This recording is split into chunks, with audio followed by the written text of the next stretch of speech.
Olá pessoal, dando sequência aos nossos vídeos, trouxe um tema muito importante que trata dos princípios biomecânicos aplicados aos equipamentos.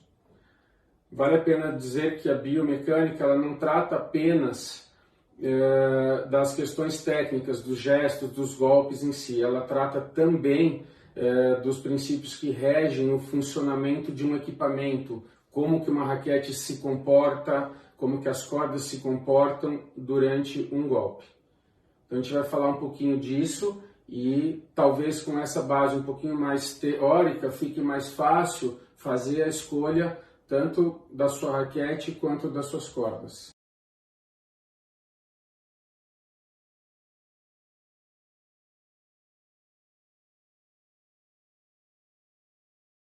A ideia principal desse vídeo é tentar ajudar vocês na hora da escolha da sua raquete, da sua corda. Por quê?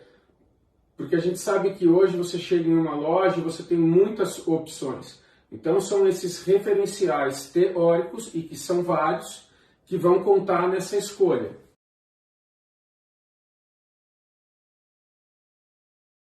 Então, para você conseguir fazer uma boa escolha de raquete e de cordas, é uma fórmula muito grande, porque são várias variáveis que estão em jogo. Eu vou procurar falar um pouquinho de cada uma delas para facilitar, então, o resultado dessa fórmula aí.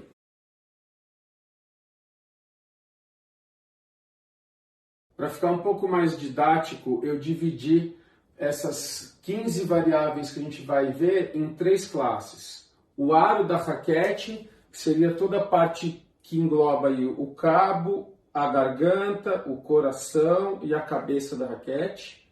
Também vamos falar um pouco sobre as cordas, por quê? Porque não adianta você conseguir fazer uma boa escolha de aro e errar na corda, você tem que ter um conjunto muito bom. E também, por questões de curiosidade, que muita gente gosta de saber, vamos falar um pouquinho sobre acessórios.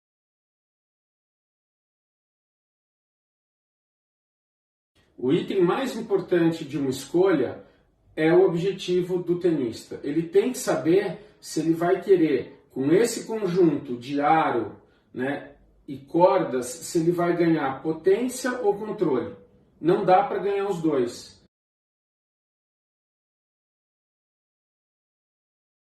Para quem lembra, tem uma propaganda aí da Pirelli que fala que potência não é nada sem controle.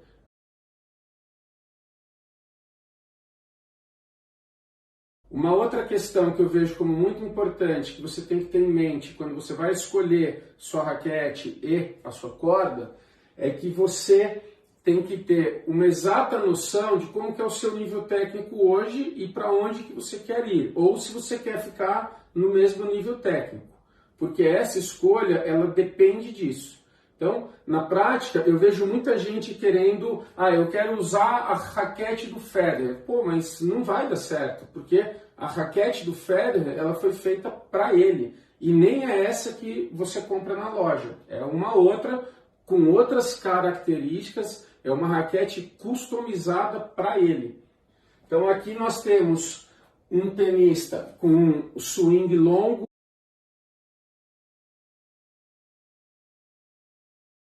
e no outro extremo a gente tem um tenista que ou joga tênis há pouco tempo ou até joga faz mais tempo, mas ele nunca se preocupou muito com as questões técnicas. Então ele tem um padrão de movimento um pouco mais curto, um pouco mais discreto, que a gente chama de jogador de swing curto.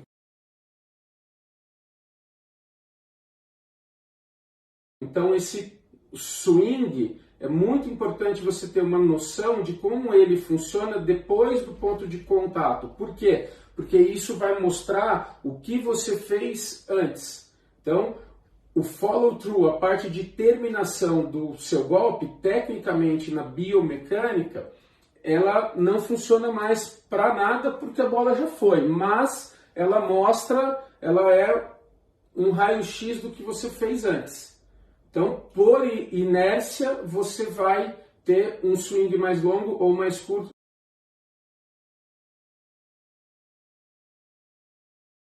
Entrando nas questões então um pouco mais práticas, se você busca potência, você deve ser um jogador que ainda possui um swing curto ou médio e que você não consegue gerar tanta potência através da sua técnica e da sua força muscular. Então você vai precisar de um equipamento que te ajude mais para que você gere potência.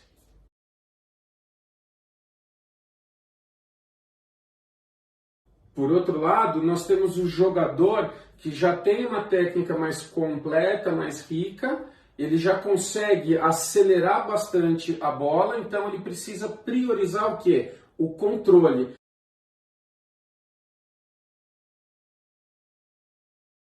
Antes de entrarmos nas 15 variáveis, é muito importante a gente ter um conceito sobre o golpe ideal. Sob o meu ponto de vista, esse golpe perfeito, ele ocorre quando o tenista consegue administrar potência e controle dentro de uma intenção tática que ele programou e se machucando o mínimo possível.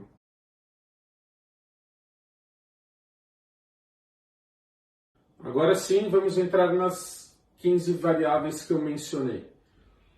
Antes de cada uma delas, eu vou colocar um slide no vídeo para que quem estiver assistindo ao vídeo possa dar pause e olhar com mais calma. O comprimento padrão é de 27 polegadas entre a ponta da raquete e o cabo. Se eu utilizo uma raquete mais longa, eu vou ganhar mais potência. Por quê? Porque eu vou ter um braço de alavanca maior. Por outro lado, eu vou ter menos um termo que a gente vai falar um pouco aqui, que é manuseabilidade. Em português já é difícil, em inglês é maneuverability. É um termo que tem a ver com o quanto você consegue mover sua raquete ao longo do golpe. Então, se você tem uma raquete um pouco mais longa, essa manuseabilidade é mais difícil. Se ela é mais curta, fica mais fácil. E um outro item que eu mostro aqui como vantagem de você ter uma raquete um pouco mais longa, obviamente é o alcance. O alcance desde para uma bola mais curta ou mais longa, mas principalmente para o saque, onde você vai bater na bola em um ponto um pouquinho mais alto e com isso você vai ter um ângulo de passagem sobre a rede maior.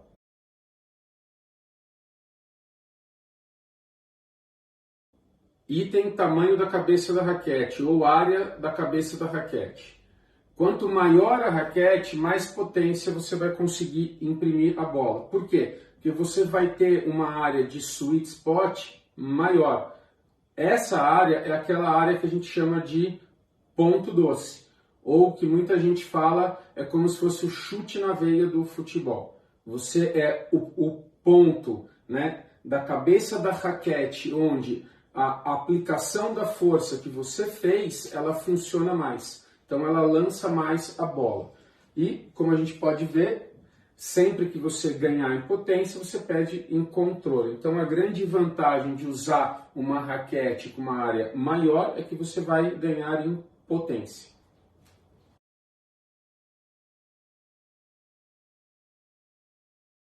Mais um item técnico é o peso total da raquete. Esse peso total, então, ele leva em conta as cordas, que pesam entre 13 e 17 gramas. Vai variar um pouco porque tem cordas mais finas, cordas mais grossas e principalmente porque tem raquetes que, como a gente vai ver um pouco mais à frente, ela tem uma trama mais densa, passam mais cordas, então, obviamente, ela pesa mais. O mais importante que a gente tem que saber é que uma raquete mais pesada gera mais potência, porque ela gera mais momentum. O momentum depende da massa que está envolvida no sistema.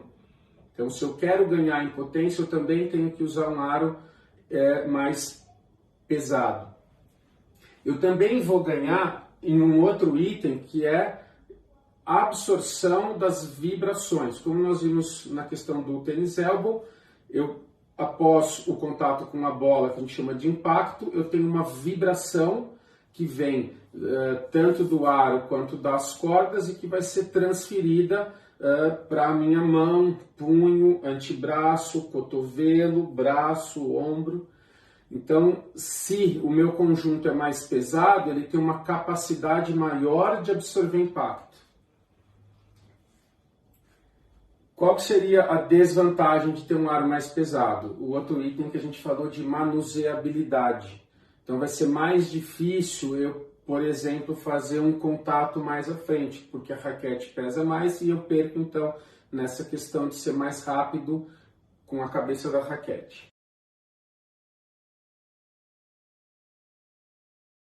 Ainda falando em peso, agora é hora da gente perceber se esse peso está mais concentrado no cabo da raquete, na ponta da raquete, ou se a raquete ela tem um peso distribuído, que a gente chama de even balance.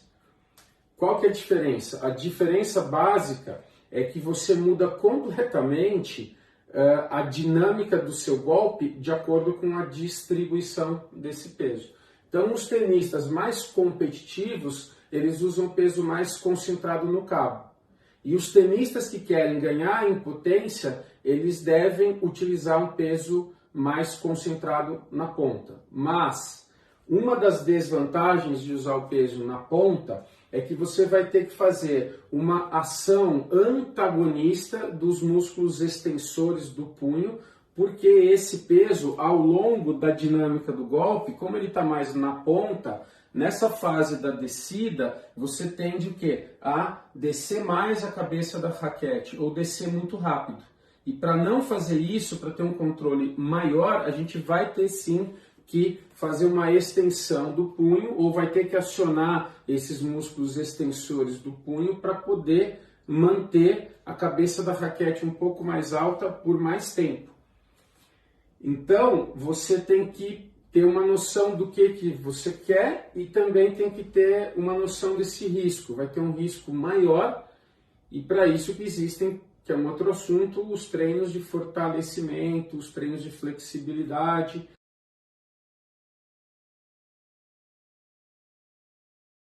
Ainda nas variáveis quanto ao quadro, a gente vai falar um pouquinho da largura, do perfil da raquete. Vamos procurar saber o que muda entre você utilizar um perfil mais largo ou mais fino. Basicamente, quando você usa um perfil mais largo, você vai ganhar em potência. Por quê? Porque o aro mais largo, ele flete menos. Esse é um conceito que tem mais a ver com uma outra variável que a gente vai ver um pouco mais para frente, que é a mais complicada de todas, que é o stiffness, que é a rigidez do aro. Mas o que a gente tem que saber? Bordas ou perfis mais largos, mais potência e menos controle.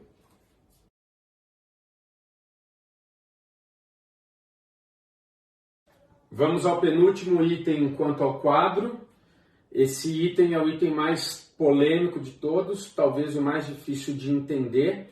Eu tive a oportunidade de entender isso há mais de 20 anos em uma conversa com meu amigo Jairo Garbo, um dos maiores especialistas em raquetes e cordas do Brasil, talvez do mundo.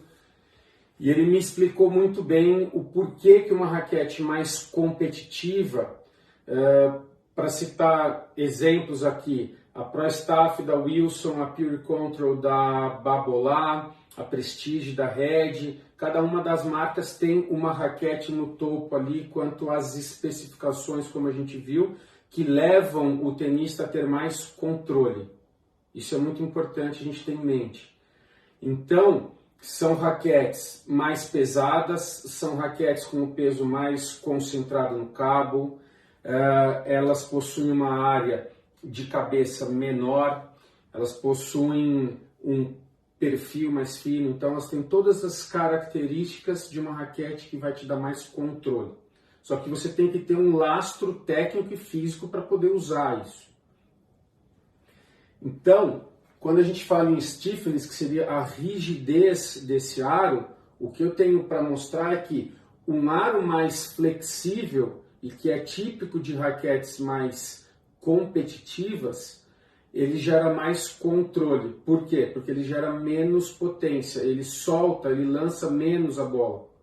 E por quê? É isso que eu vou procurar mostrar aqui. Porque quando existe o impacto da bola com o aro, ambos deformam. O aro flete, a bola também deforma, como eu coloquei aqui nessa foto, depois é só voltar e dar um pause no slide.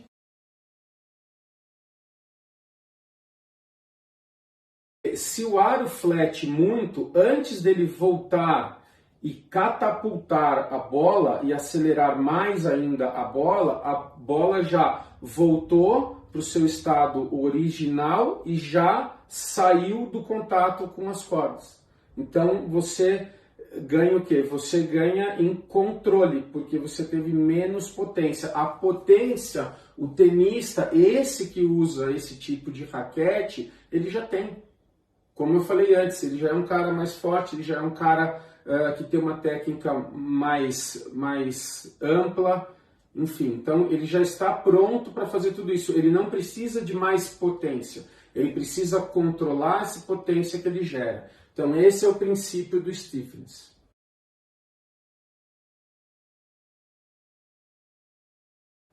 Último item sobre quadro é o tamanho do grip ou o tamanho do cabo. É muito importante você escolher um cabo do tamanho adequado para sua mão. Por quê? Se você escolhe um cabo muito fino ou muito grosso, em ambos os casos, você vai ter que fazer uma força de preensão da mão muito grande para poder deixar essa raquete firme para que ela não gere torques e giros aqui na sua mão. E fazendo isso, você vai ter que contrair tanto os seus músculos extensores quanto os seus músculos flexores do punho para poder manter. E tendo toda essa tensão, você vai cansar mais rápido. E aí você pode ter uma lesão. A gente sabe, estudos mostram que essa fadiga, né, de você estar o tempo inteiro contraindo suas fibras musculares, você vai cansar mais rápido e cansado você tem mais chance de ter uma lesão. Então, o tamanho do cabo tem que ser o ideal.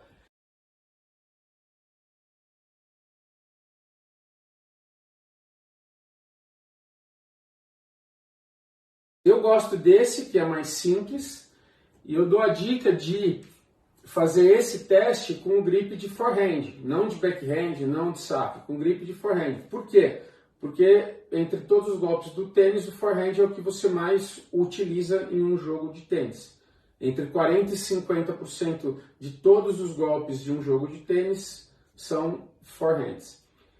Então, esse teste você vai empunhar de forehand e vai ver se você consegue ter um espaço aqui que tenha um dedo indicador da sua outra mão deitado ou até em pé. Se você consegue fechar bastante, como eu estou fazendo aqui, por isso que eu vou ter que colocar um overgrip se eu quiser usar essa raquete aqui.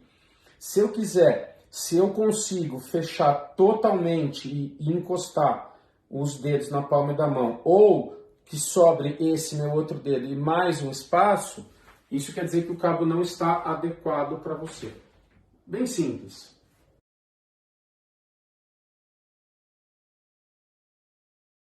Chegou a hora de falar um pouquinho desse extenso universo das cordas. Então, como vocês sabem, a gente tem muitos tipos de cordas, vários materiais e você pode utilizar essas cordas de várias maneiras.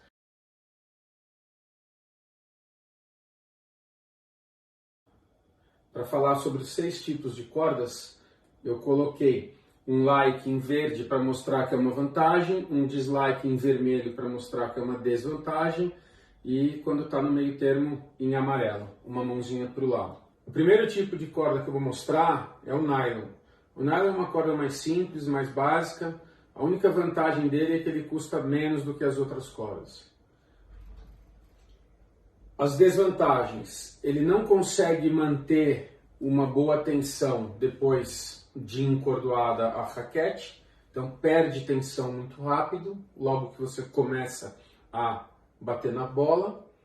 E além disso, é uma corda que não tem uma boa capacidade de absorver as vibrações que vêm do golpe. Isso é muito ruim para quem tem um histórico de lesão, por exemplo.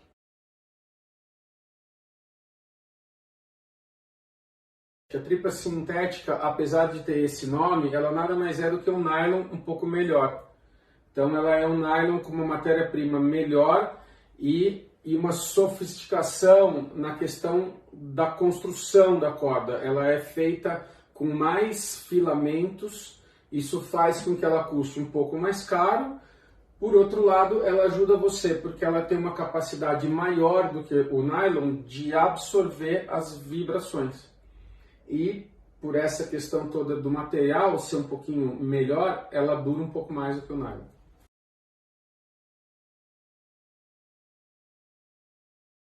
É muito legal falar da tripa natural, porque é uma das cordas mais antigas que tem e porque a matéria-prima dela hoje é intestino de gados. Há muito tempo atrás era a tripa de gato, né? Era a catgut. Mas é uma corda que ela dura muito pouco, porque inclusive ela é bastante sensível à umidade. Hoje já tem tripas que custam mais caro ainda, que são à prova d'água. Então já tem essa tecnologia dentro de uma corda bastante antiga, mas a grande vantagem dela é a absorção de vibração. Ela é muito efetiva nisso, então para pessoas que têm histórico de lesões, é uma corda muito interessante.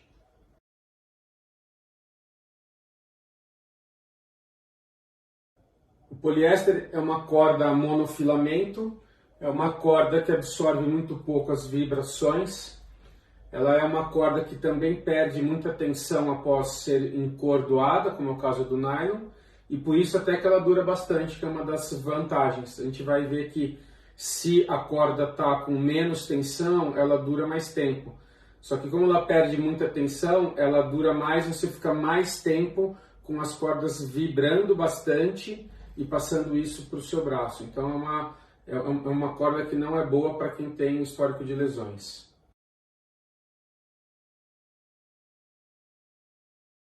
As últimas cordas que eu vou mostrar são cordas de alta tecnologia, feitas com matéria-prima bastante elaborada, e são as cordas mais utilizadas hoje. Por quê? Porque elas têm uma relação custo-benefício muito boa. O multifilamento, ele é uma corda que absorve bastante as vibrações e ele dura relativamente bem.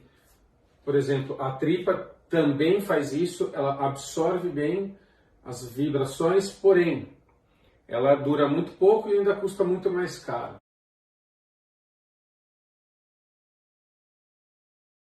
Os copolímeros hoje são as cordas mais utilizadas entre os profissionais. Por quê? Porque eles conseguem fazer, como nós vamos ver no próximo item, a corda híbrida. Consegue fazer uso junto com outro tipo de corda, com uma corda mais macia, já que essa corda é uma corda já um pouco mais rígida, ela já não absorve tanto a vibração como o multifilamento, mas ela dura mais.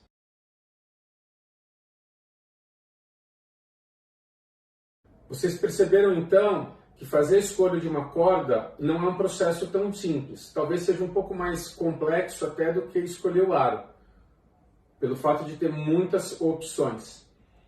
Só que nas cordas você tem uma chance que você não tem tanto no aro, que é utilizar cordas híbridas. Então, grande parte dos tenistas de alto nível, eles utilizam dessa estratégia. Eles usam dois tipos de corda. Usam uma corda nas verticais, que são as mans, e outro tipo de corda nas horizontais, que são as crosses. Com isso, eles conseguem puxar um pouco das características de cada um dos tipos de corda. Essa aqui é uma das configurações que o Federer usa. Então, se você voltar ao vídeo e dar uma pausa no slide e olhar um pouquinho mais de perto, você vai perceber que dos dois tipos de corda que ele usa, cada uma delas tem uma tensão e um diâmetro. Então, ele usa tensões e diâmetros diferentes para poder chegar na característica que ele quer, além, logicamente, do tipo de corda. Por isso que é uma corda híbrida.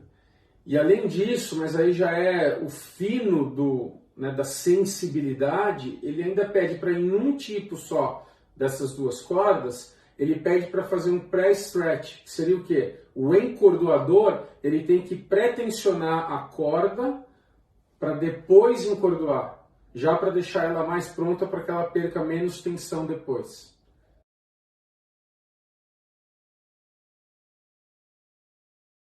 Além dos tipos de cordas, cada uma dessas cordas elas tem algumas características que podem ser variáveis, como por exemplo o diâmetro, ou o gauge que a gente chama.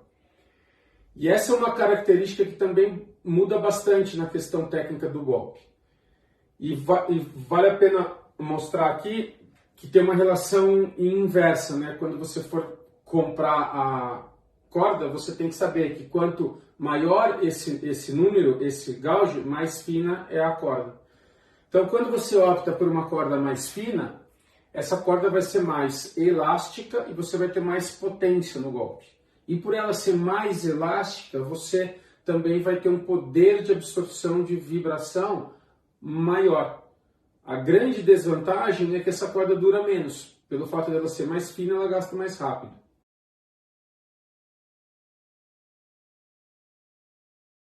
Uma variável facilmente controlável é a tensão das cordas.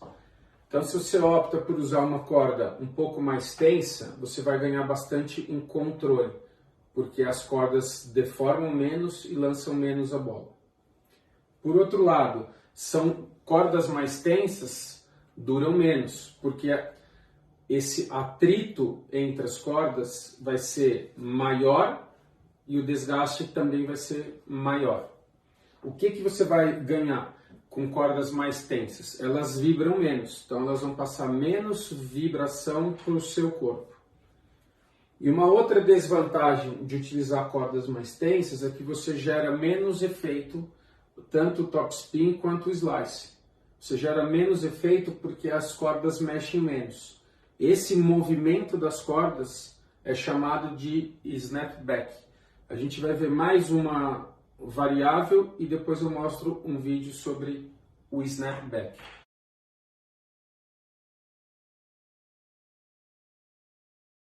Essa é uma variável muito interessante, a densidade da trama das cordas. Então você tem, eu vou passar um vídeo aqui, você tem basicamente dois tipos de trama. Uma trama mais fechada, com um ar que passa mais cordas, e uma trama mais aberta, onde passa menos cordas, tanto nas verticais quanto nas horizontais.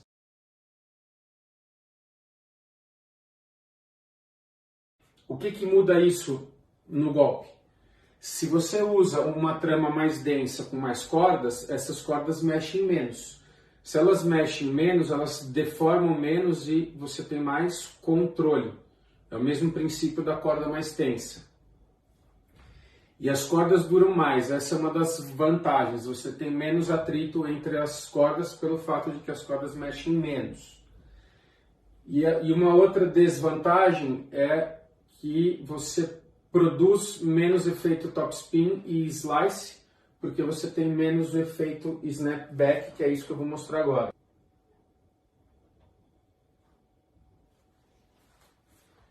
Então, a gente tem dois contatos, um com uma trama mais fechada e uma com uma trama mais aberta, ou uma trama mais densa, menos densa.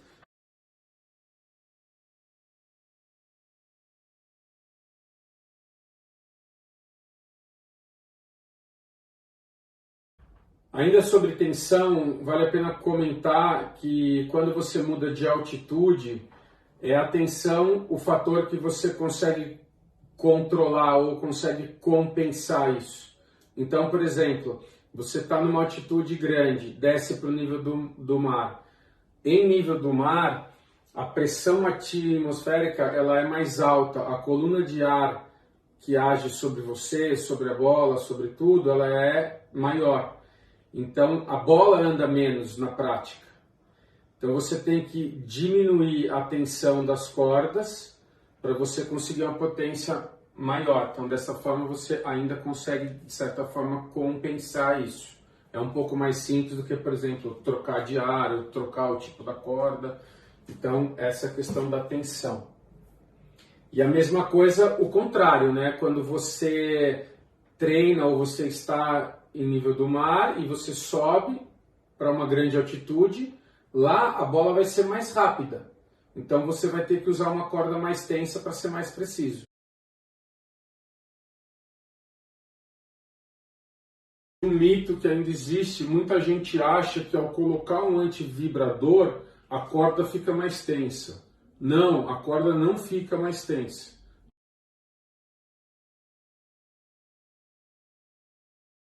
Muita gente tem dúvida entre usar o cushion grip e o couro. O cushion tem muito mais vantagens. Uma que ele consegue absorver muito mais as vibrações, pelo tipo de material dele. Ele absorve também mais o suor e com isso você consegue ter um grip mais firme, você consegue ter uma aderência maior. A única desvantagem do cushion grip em comparação ao couro é que ele dura menos. Só essa.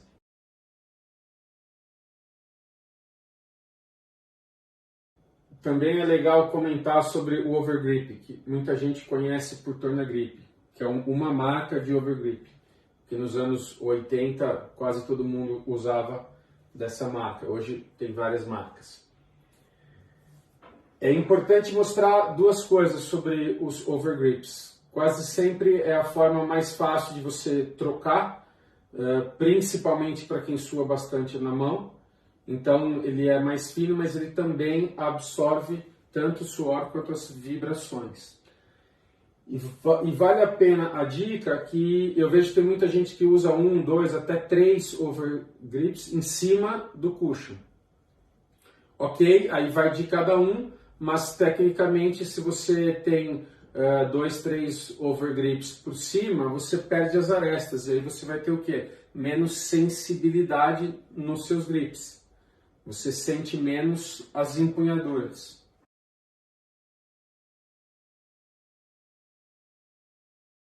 Por último, vou falar de um acessório que é o String Saver, pouco utilizado atualmente. Federer é um dos poucos que usa.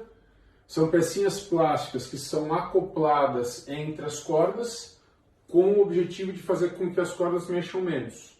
Se as cordas mexem menos, elas duram mais, porque tem menos atrito, e também elas aumentam o controle do golpe.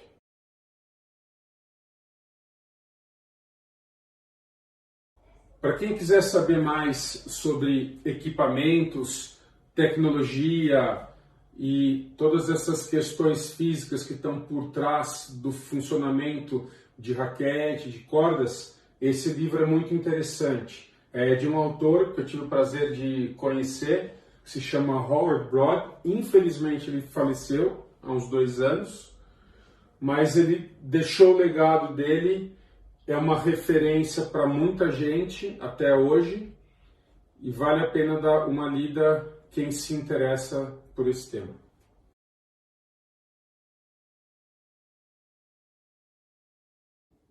Finalizo aqui a minha apresentação. Gostaria de agradecer a atenção de todos. Espero que tenham gostado. O objetivo da apresentação foi deixar os slides e deixar um pouco mais de informação e uma informação um pouco mais compactada dentro de uma certa lógica para que vocês usem aí no futuro. Forte abraço.